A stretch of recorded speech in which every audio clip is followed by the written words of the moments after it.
Good afternoon, Rockets. It's great to be with you guys one more time, another Thursday. We appreciate all of you guys that have taken the time to join us during this time of crisis and all the content and all the ideas and information that has been shared with all the network.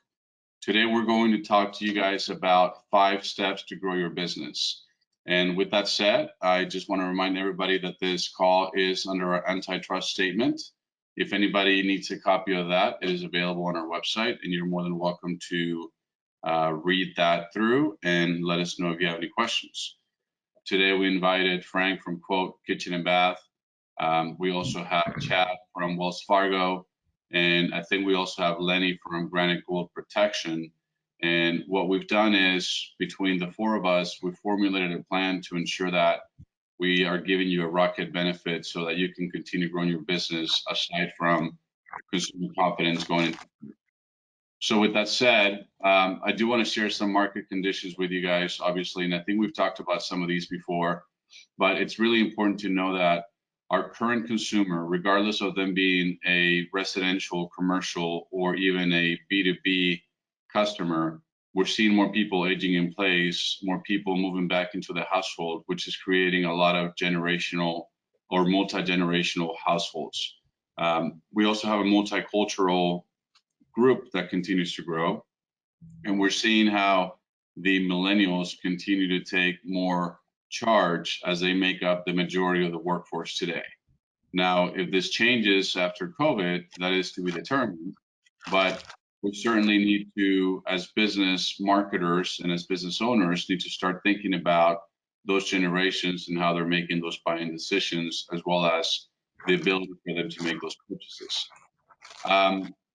As you guys know, most shopping happens either in a store or online. Right now, we talked about how the home centers are not really staffed to be able to sell. You guys, I'm sure, have showrooms that have closed and are trying to reinvent a way to get to your customers and continue your sales pipeline growing. I've seen wonderful examples of fabricators doing virtual showrooms. A lot more technology has been implemented online to facilitate the conversation with clients.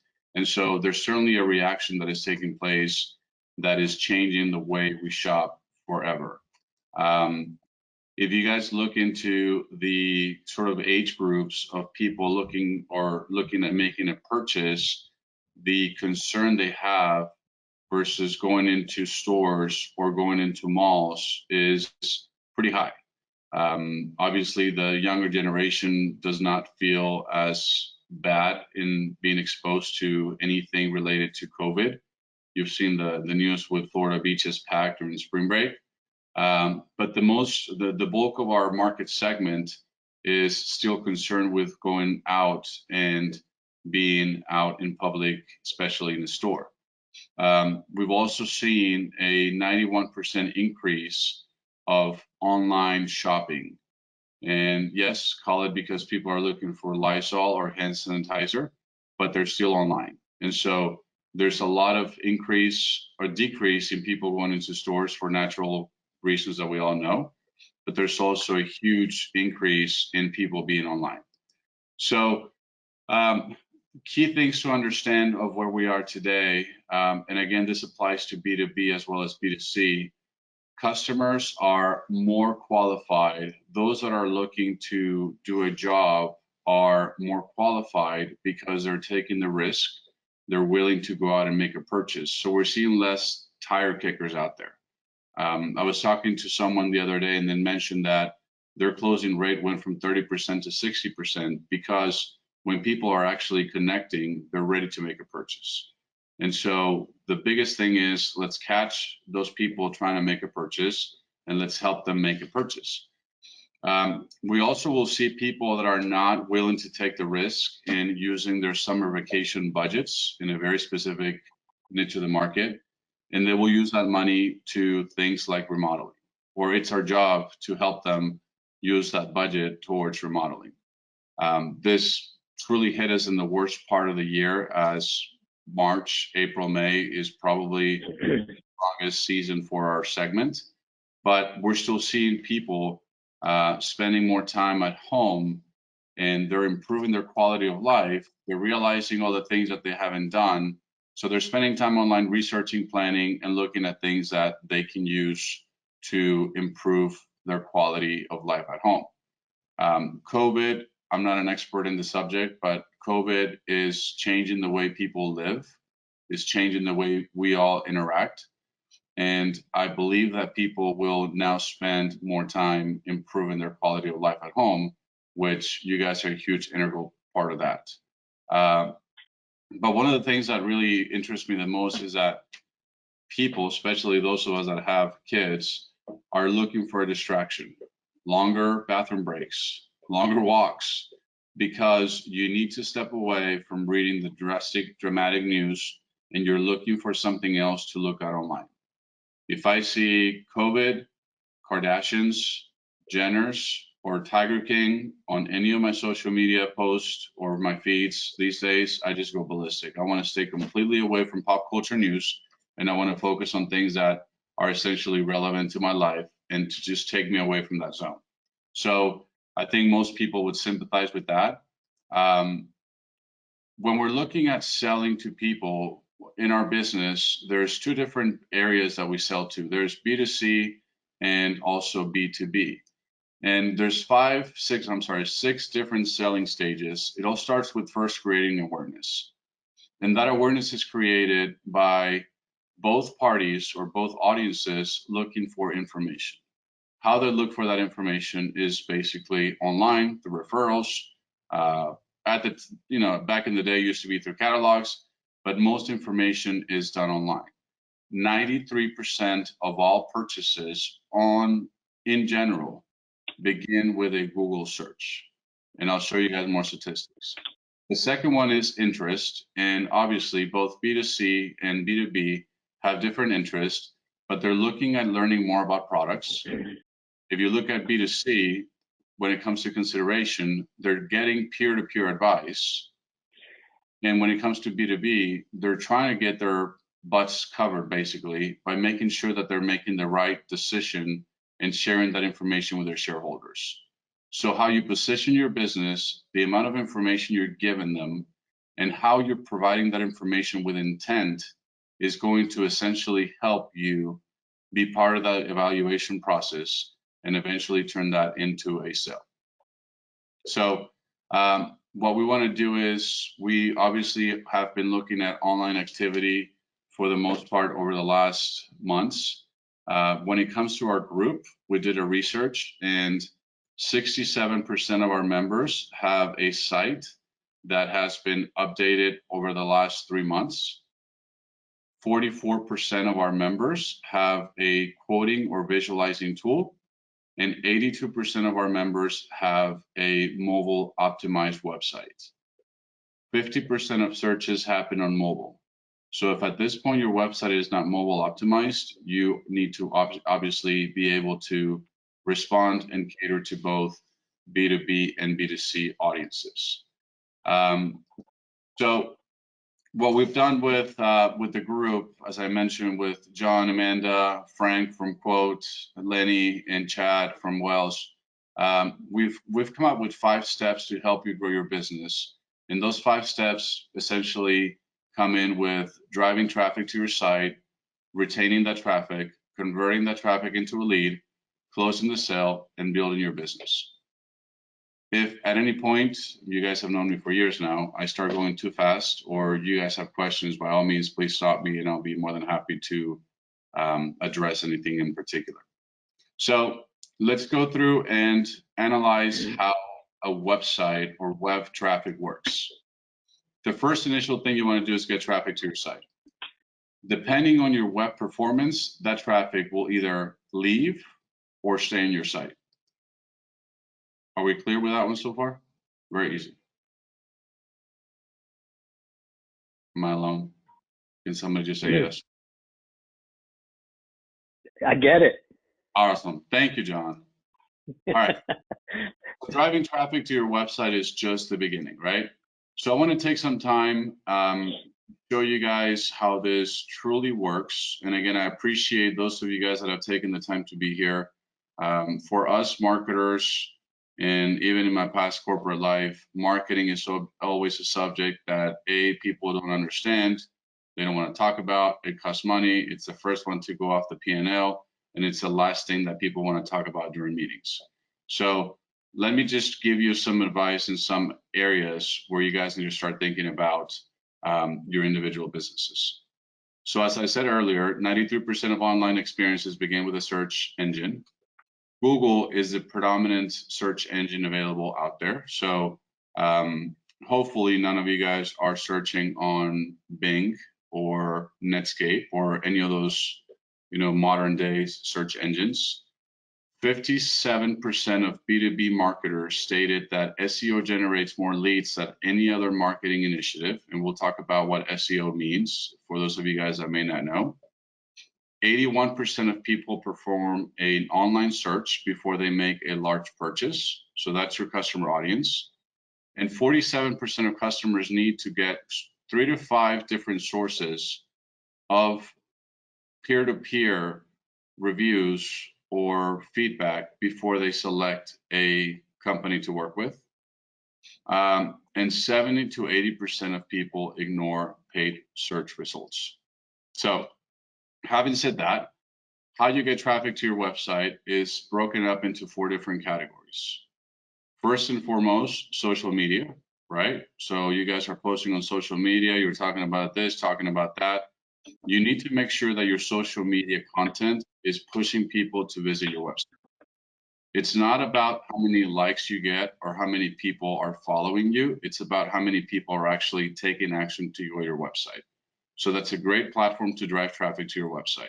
It's not a popularity contest. You're not going to be able to take popularity to the bank and ask for money or cash that in. So make sure that there's always a call to action when it comes to social media. Second, directory listings.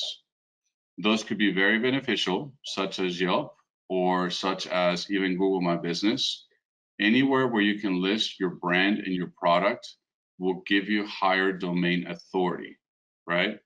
So when it comes to Google, there's a lot of different things that Google will penalize you on and not send traffic to your website, because Google's business is to take our money, but their number one goal is to drive traffic to a reliable source. If you have directory listings, say for instance, you're listed on Home Advisor, you're listed on Angie's List, you're listed on House, you're listed on social media, you're listed on Yelp, and you have contradicting information as to what your address, your telephone number, your email is, that's going to hurt you in being listed higher on the search engine tools, or basically on Google. Third component is email marketing. How active you are with your audience and how proactive you are in sending them messages that drive traffic to your website. And then the number one, obviously, is Google. So when it comes to Google, there are 3 different categories in Google, and I think it's really important that we highlight those areas. So in Google, you have what's called pay-per-click, and I think we've all seen it, right? So it's what comes up on the top when you search for something online. That's what comes up on the top, and it typically says ad. So say for instance, you are Jeffrey Grant in Chicago and you're saying granite countertop Chicago, and you're paying against the value of that keyword. What you're doing is you're increasing the cost of anybody else that could potentially list or use that keyword to drive traffic to their website via pay-per-click. So it's better to take that money and spend it on search engine optimization, which we'll talk about. Second thing is Google My Business. 47% of people make a decision on where to buy based on Google My Business. How you maintain Google My Business is by updating that with content weekly. Google scraps everything once a week, so you have to build content onto Google My Business. You have to ask customers to give you reviews. You have to make sure that you have accurate information, and you have to provide images on Google My Business. 27% of searches are on Google are done by images. So the more content you can fill on Google My Business with images, the better your chances are in getting traffic. And then last, but probably most important, is the organic search. About 77% of people stay on the first page and never visit the second page. And there's a lot of reasons why you may or may not show up when you're looking into Google. And again, we're looking at ways to help you get traffic into your business and continue growing your sales and your sales pipeline. So there's 5 different categories as it pertains to organic search. The first one is keyword optimization. So say, for instance, we talked about quartz countertops in Chicago. Jeffrey may be in a specific market and he may say quart without the Z in Chicago, but he forgets to use the word countertops. If that keyword is not optimized, and it could be a phrase, not just one word, on his website, chances are he's not going to show up. So I'll talk about these different areas so far, but I first want to make sure that everybody understands the magic of Google and how that works. Does anybody have any questions?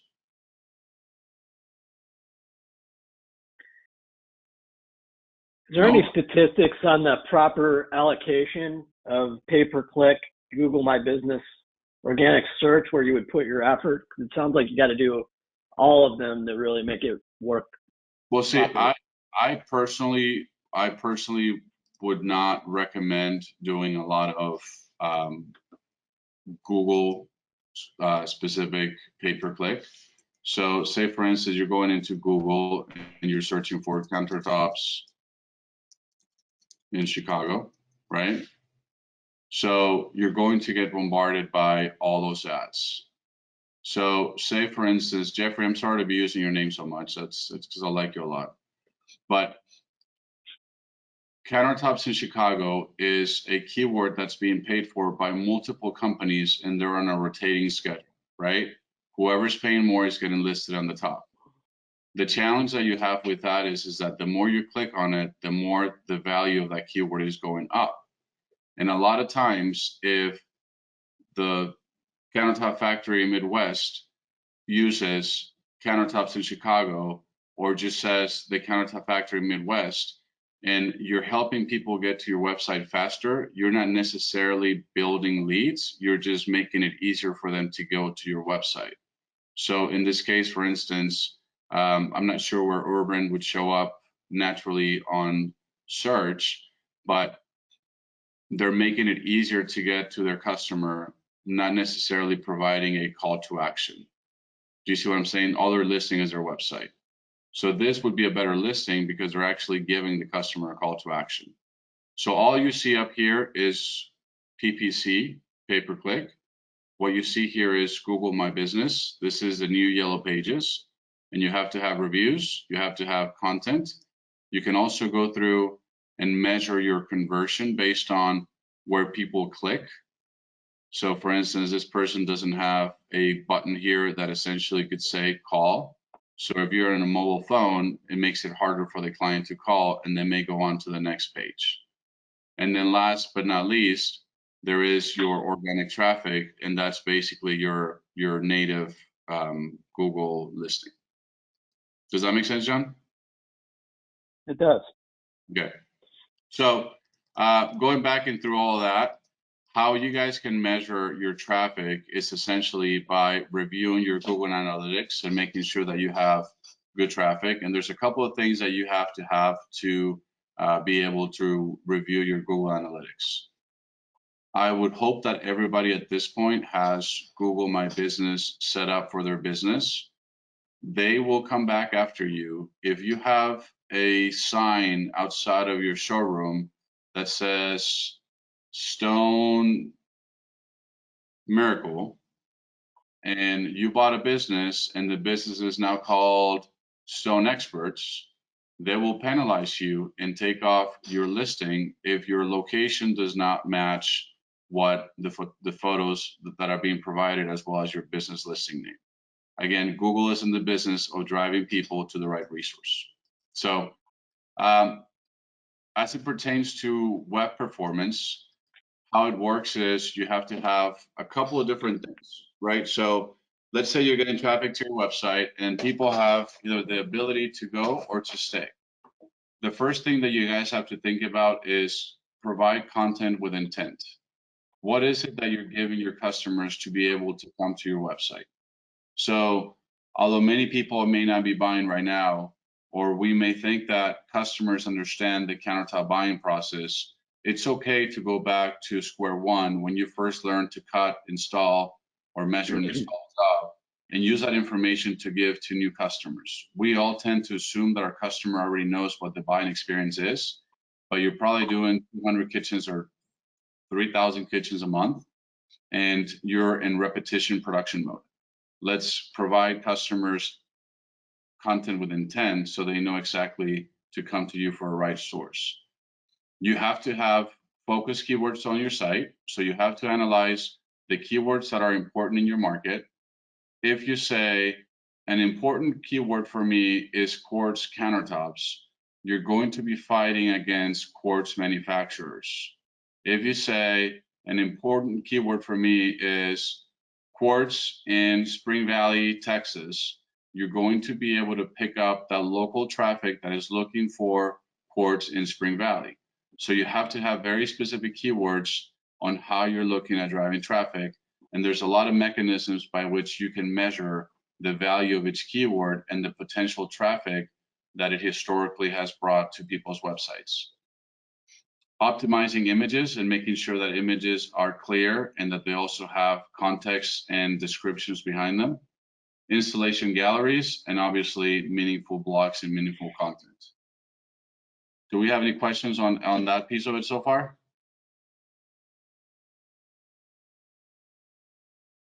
I don't want you guys to get bored. Yeah, you mentioned having Google My Business. What is that? Is that something you buy off the street? You just buy it on the website? How do you get that? So you have to go to Google and you have to go to Google My Business and you have to request your listing as Google My Business. It doesn't cost you anything to do it. And what they'll do is they'll send you a key, basically like a little box that has a code. And once you get that code, you go and activate your business through them. And so you basically first get the listing. After you get the listing, then you're able to manage that listing online through their platform. And that's where you can update it with content, with photography, change your business hours, and do all those different things.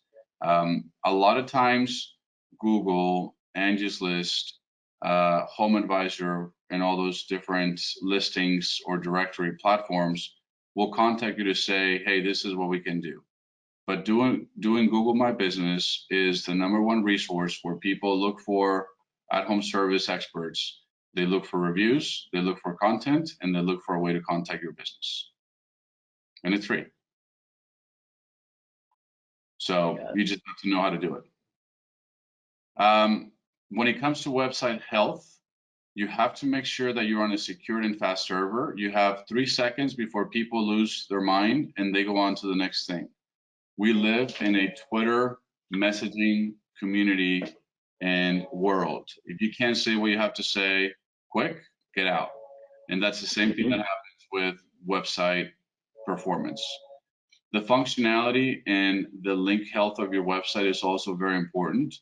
So if you have countertopedge.com/kitchen/quartz, and the next link you build is countertopedge.com/kitchens-granite, Google will penalize you for not having a web map listed on the back end of your website, as well as for all the health of the domain.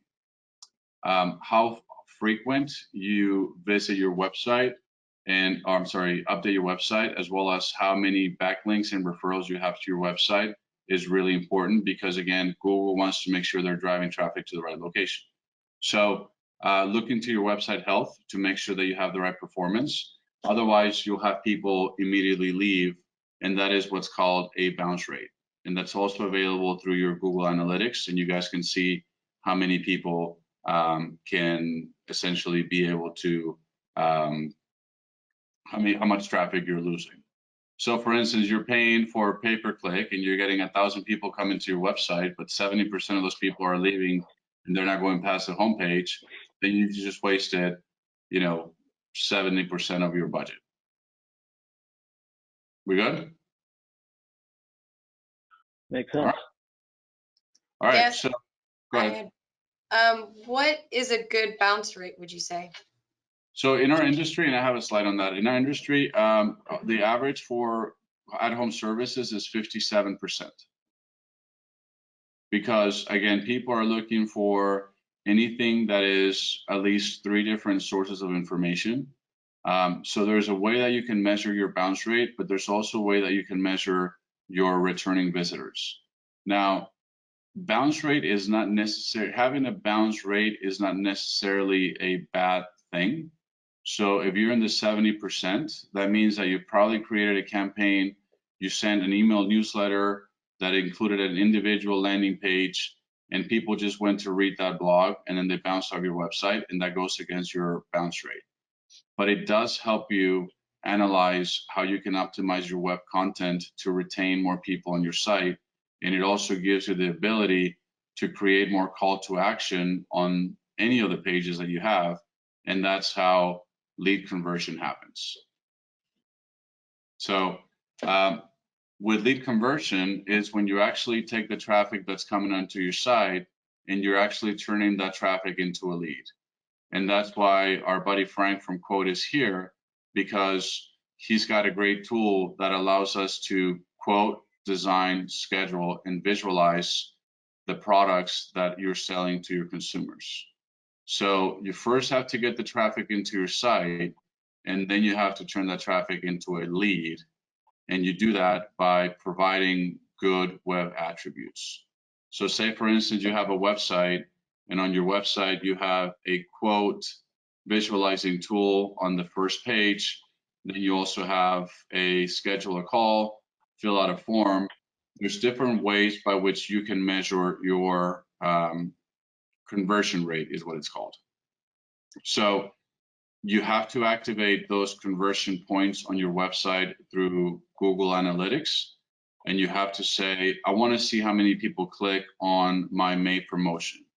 And that becomes a conversion rate. And if your May promotion is linked to a visualizing tool that allows people to design, select, and quote the project, then you're farther along the way in making sure that those people that are looking at 3 different sources now have something to come back to you for, because now they have an idea of what your price is and what they can expect from your service. Following the lead conversion, we go into turning sales or turning leads into a sale, and that's done at the showroom, and that's done based on the employee training that you have, the tools available to your showroom, the customer service experience, and obviously the financing options that are available to customers. And that's how we realize and we see the opportunity that we have to work with Wells Fargo, so that we can provide consumer financing and help close a sale. So what I want to do is I want to show you guys some examples on how this all works. And I'll show you 3 different examples real quick.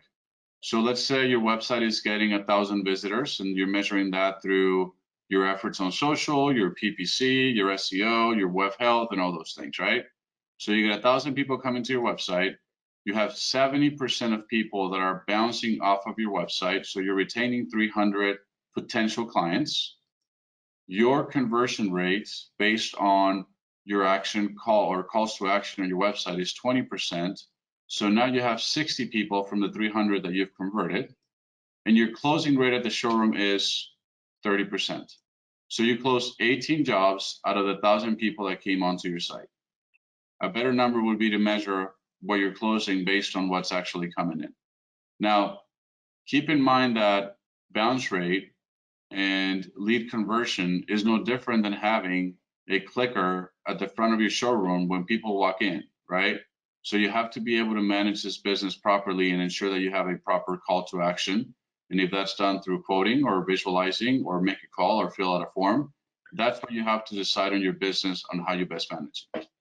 So if your average profit per kitchen is $500, then you're making $9,000 profit based on those initial $1,000 or 1,000 visitors that came to your site.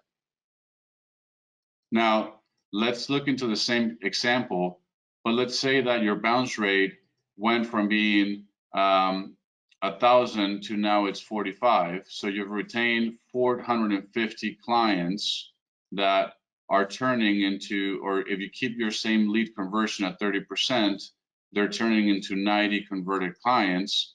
Your closing rate is 30%. Now you've closed 27 clients and you have 13,500 of profit, incremental 4,500 by simply changing your bounce rate because you're retaining more people on your site.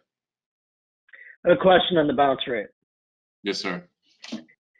When does it record that you bounced versus non-bounce? Is there a timer? Is it how many pages you clicked on? How does that number get derived? It's all navigation, right? So you can come into ROCKHEADSUSA.com and bounce off to go, to do grocery shopping or whatever else. So you look at the homepage and go. And so that's bouncing off. Or you can come to ROCKHEADSUSA.com and click on a few pages, and now you've not bounced. You don't count as someone that bounced off the page. You could also come into ROCKHEADSUSA.com/digital showroom, read the information and bounce, and that also counts as a visitor that bounced off. It doesn't have to be on the homepage. It just means that they only looked at one page of information and then they left. So if you looked at one page of information, let's just say you're a one-page website, what happens there? Well, would have to find somebody that has a one-page website. So a lot of people started doing one-page websites because they felt that it was easier for SEO purposes to have everything contained in one area. But customers are accustomed to navigating through cyberspace. So if you have a one-page website, you're going to have 100% bounce rate and not necessarily know how much traffic you're really converting, and you're basically wasting your time and your money and not being able to measure the benefit of what you're investing in. Got it. So it's multiple pages. Correct. So the thing that I would recommend, the thing that I would recommend for everybody on the call is look into your analytics and determine these two first facts. Try to figure out your conversion rate. Try to figure out your closing rate, your average profit per job, and that will give you kind of an idea of what you can do. So now we've gone to a different example. We've fixed conversion rate. We've fixed the bounce rate. So we have bounce rate of 55%. We retained 450, and I apologize. This last page is this should have been a 55%. So we have 55%.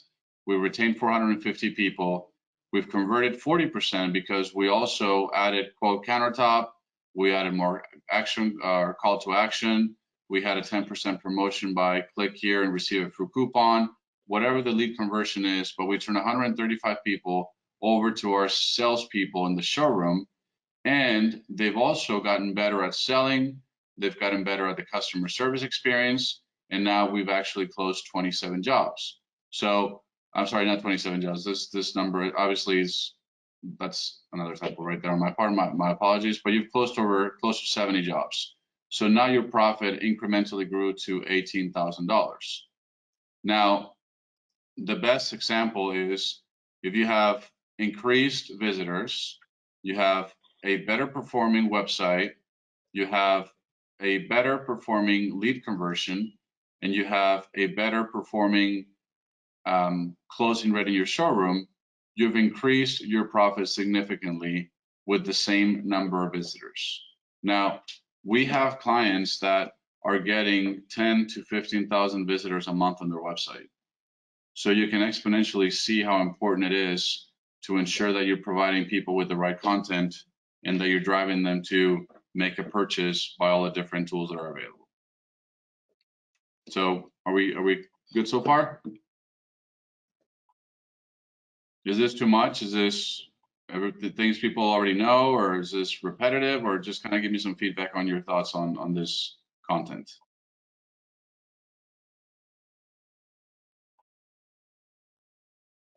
All right, I'll keep going. So you got everybody muted, so well, they can unmute. Amanda, if you want to they can mute them, unmute. I'm feeling awfully lonely here.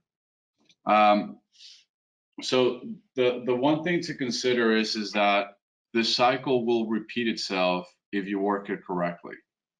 Once you close a sale, if you build your business going forward, if you have the proper customer service follow-up, if you give the customer the service they expected, if you set the customer expectation right up front, if you follow up with a customer, or even offer them the countertop protection program, for instance, you're going to get more customers that are going to give you more reviews on Google My Business, on local directories such as Yelp. They're going to post about you possibly on social media or write a review on your social media. So instead of people having to look for 3 sources to select their product, they're looking for 3 sources to validate their decision to make a transaction with you.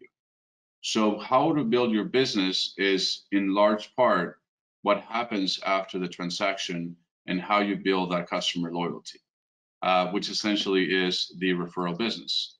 So things that you guys can do, and I can obviously post this online so you can review it, but it's time to get online and it's time to start looking into your website. And I've had a lot of calls with people and you know, I don't know if Andrew from Chemical Concepts is on now, but I was talking to him yesterday and he was telling me that, you know, we're lucky that this pandemic took place at the time where we're all pretty tech savvy and we have the tools available to allow us to have meetings like this, right?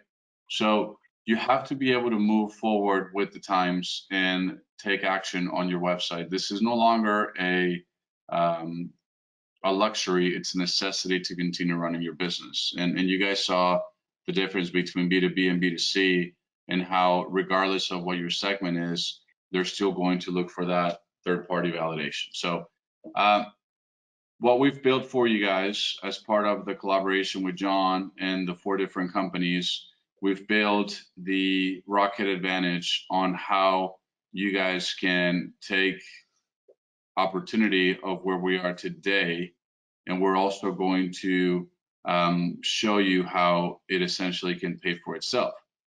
So we're introducing the ROCKHEAD digital showroom, and on that you will be able to see on the ROCKHEAD's website what is available to you as a member on how you can build your digital showroom, and you can select the different categories of how much traffic you want to drive into your website.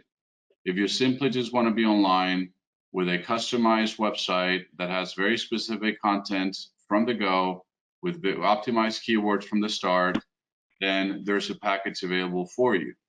If you want to have a website that has the visualizer piece, the content, and constant SEO, which is search engine optimization, Google My Business, content, blogs, and all those things to help generate more traffic, there's a package available for you as well. If you want a website with the visualizer tool and social media, there's a package. And if you want basically the whole suite, there is a package available to you. So over the last few weeks, days, months, it all has seemed like a very long day for me. We've been working together on how we can bring you guys with a solution that is beneficial to your business.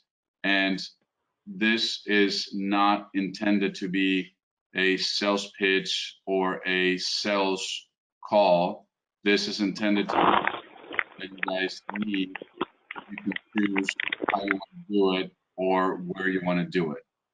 But we want to bring awareness to the topic. We want to make sure that you guys know that the group is coming together to provide you guys with different options to select. We're bringing in, I mean, from the get-go, I think John has brought in the best partners available in the industry for all the different categories. And so we are going to give all the intelligence and all the things that we have available and put them to work for your benefit. So we do have those packages available. Your website would look something like this, where you have the different categories on the top. You have colors that are trending in your market based on local research and local search engine optimization.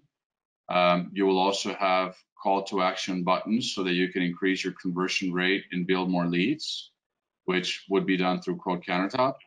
And then you also will have an opportunity to help sustain the cost of this through our partners at Granite Gold. So let me tell you guys about that.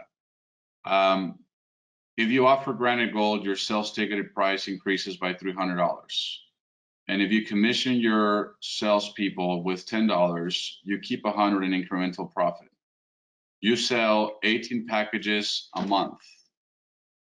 You're selling 100 kitchens, 18%.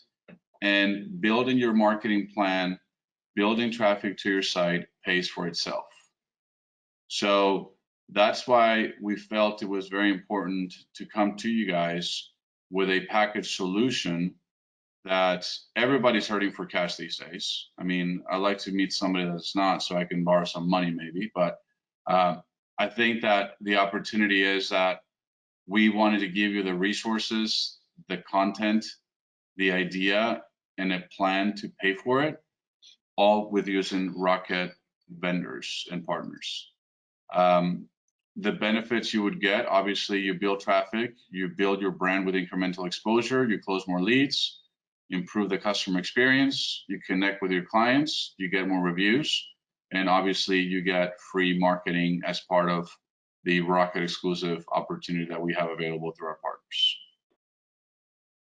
John, I'm not sure if there's anything else you'd like to add to the way. Yeah, I'd like Frank maybe to give an overview on the Quote Countertop, and I know there's a lot of members that are on the call. Maybe give a little input on how Quote Countertop connects in the middle and kind of helps on that bounce rate, helps lead conversion, and actually improves your website and gives it a look and feel, I believe. So, Frank, maybe you can add a little to.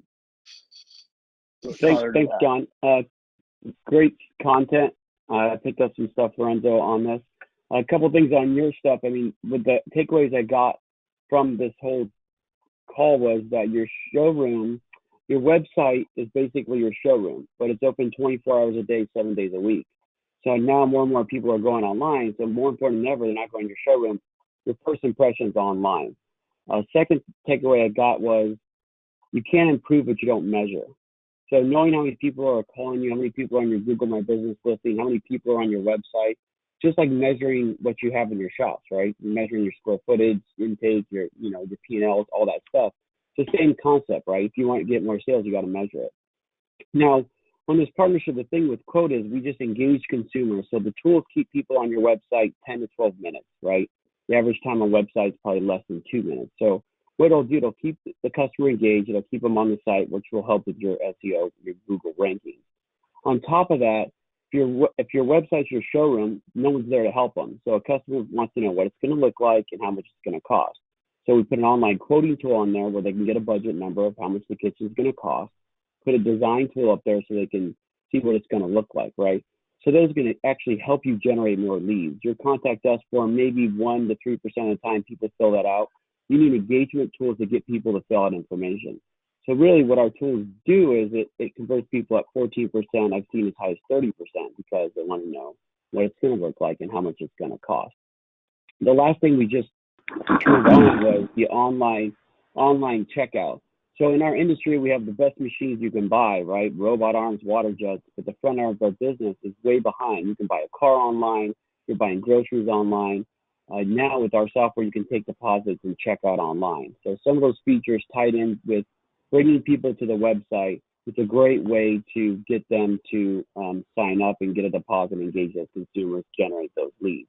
The last part, talking on Granite Gold, since that's my brother, with the protection plan, that you sell 100 plans, you actually take in 10 grand. It'll cover your marketing expense. It's a free offering from Granite Gold where you offer the plan on every purchase. 40% of the time people say yes to protection plan. So what you'll do is offer the protection plan on every purchase. You sell 50 of them, you just paid for your marketing budget. So using free tools like that to generate the revenue to actually put it back in the business and grow that front side of your business. Well, and there's also the advantage as Rockhead members, like, and I want to position it as a convenience to you guys, because if you have one company doing your website and one company doing your SEO and one company doing your quoting tool, one company doing your lead management, you're having to work with a lot of different people that may or may not know the industry well.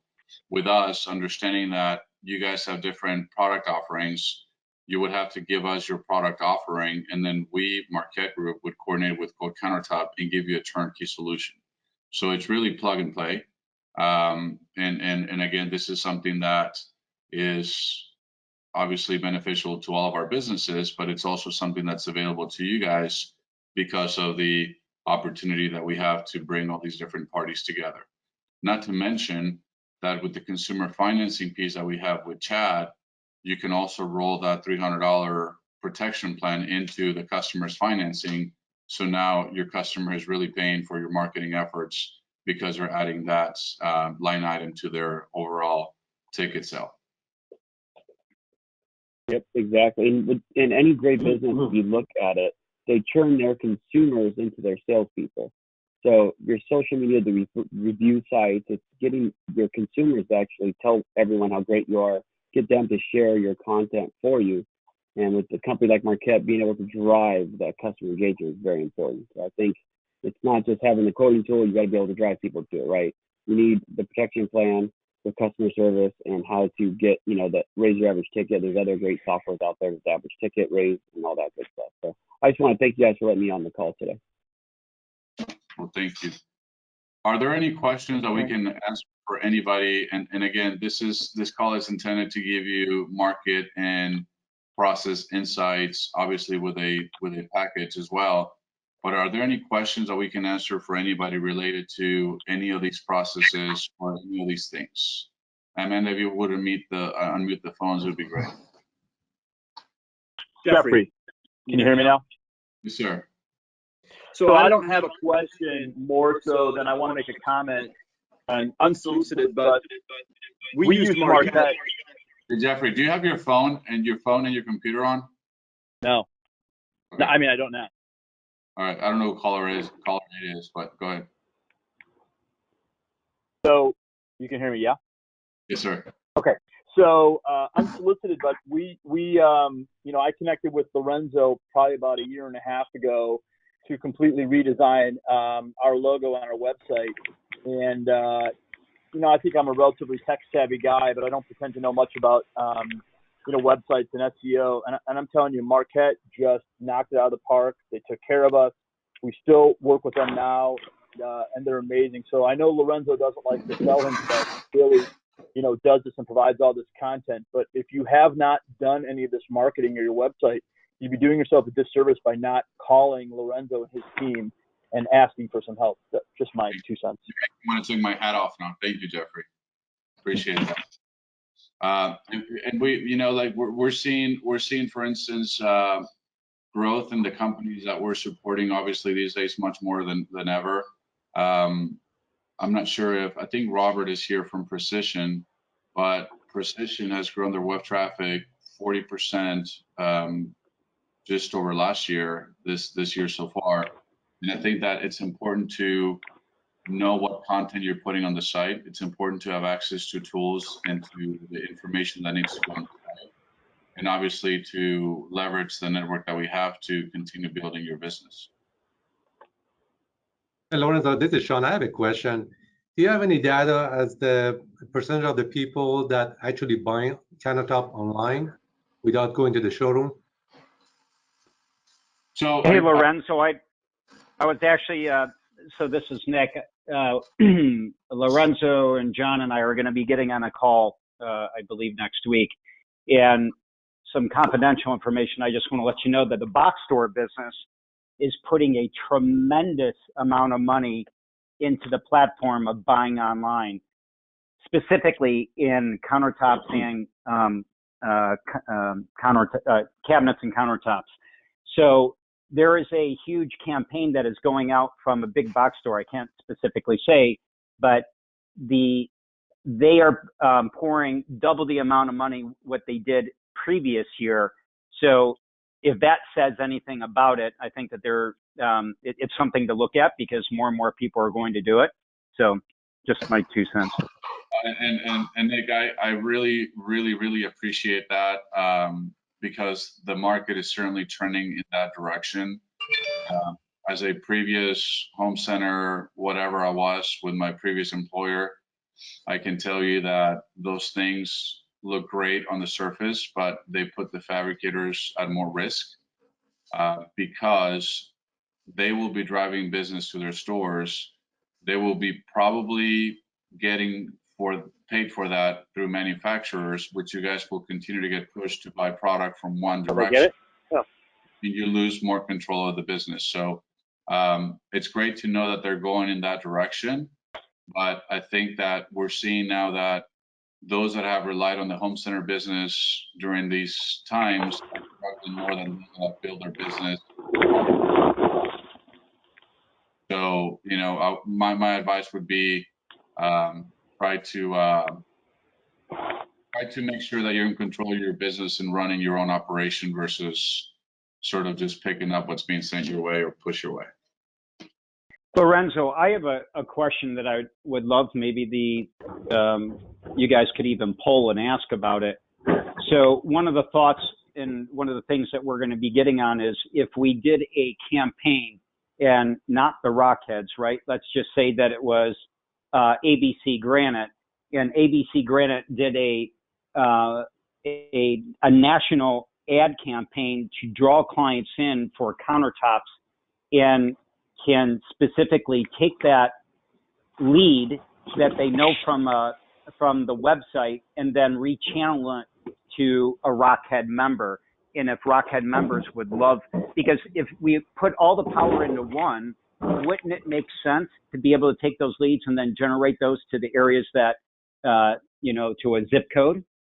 Oh yeah, so one of the things that you guys should know, and that's a really good point. Thank you, Nick. Actually, hold on. One of the things that you guys should know is we, as part of the package that we're offering, we have certain requirements. Obviously, one of the requirements is that you use Marquette and Quote, that you have a Granite Gold protection plan on your website to help you pay or to help you better your customer service experience post install, but that you also have a link to the ROCKHEAD page, because on the ROCKHEAD page we want to start generating more traffic and start catching more leads to go and to be driven directly to you. As I talked about earlier, you know, how you drive traffic into your site, it all has to do with your domain authority, right? So if you are linked on the ROCKHEAD site and the ROCKHEAD site is linked on the site and everybody is interconnected, now you've had, you know, an exponential number of backlinks on your website that are benefiting your business. So if you're in Florida and you're connected to the ROCKHEADS, but you're in California, you're a different customer in California, and you're also connected to the ROCKHEADS, and the ROCKHEADS builds its domain authority, you're going to pick up some of that juice, as they call it in the techie world, because you're being mentioned by a reliable, trusted source. Back in the day, whenever we did the Silestone Trend Spotters or whatever they were called, we were looking for people that had popularity that would help us build that brand higher, and that worked really well. And that's where you see a lot of people trying to do collaborations. So if you are in Montana and you contact Paul Menninger in Virginia and you say, hey, Paul, I want to write a blog on your website, but in return, I want you to help me write a blog on my website, and we can both backlink each other. So that's the service that we bring because of the power of the network. And the more people that jump into this, the more we can collaborate, and potentially in the future even have a campaign that drives consumers to the ROCKHEAD page to help you guys get incremental leads. great question. It's like you said on our meeting the other day. There was a question from Christy. What does the timing look like from a website from start to finish? How long does it take? It depends, right? So it depends on, we have all the assets, we have the copy, we have every manufacturer logo, every manufacturer product library. A lot of it really depends on how quickly information is given to us, because if you say, I really don't have a value proposition, mission statement, content for my business, it really depends on you, but we can turn things around in less than 2 weeks. I have a question for Frank. As I interact with a lot of members and a lot of companies within the granite industry, there are a lot of users of the quote countertop, but I kind of equate it to when I owned a VCR and all I knew was how to put a tape in and press play.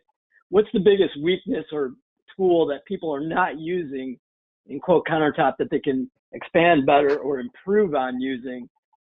I don't know if I'm asking the question right or not, but are they using all the tools and all the capabilities within that system to the best of the ability to really make that system shine?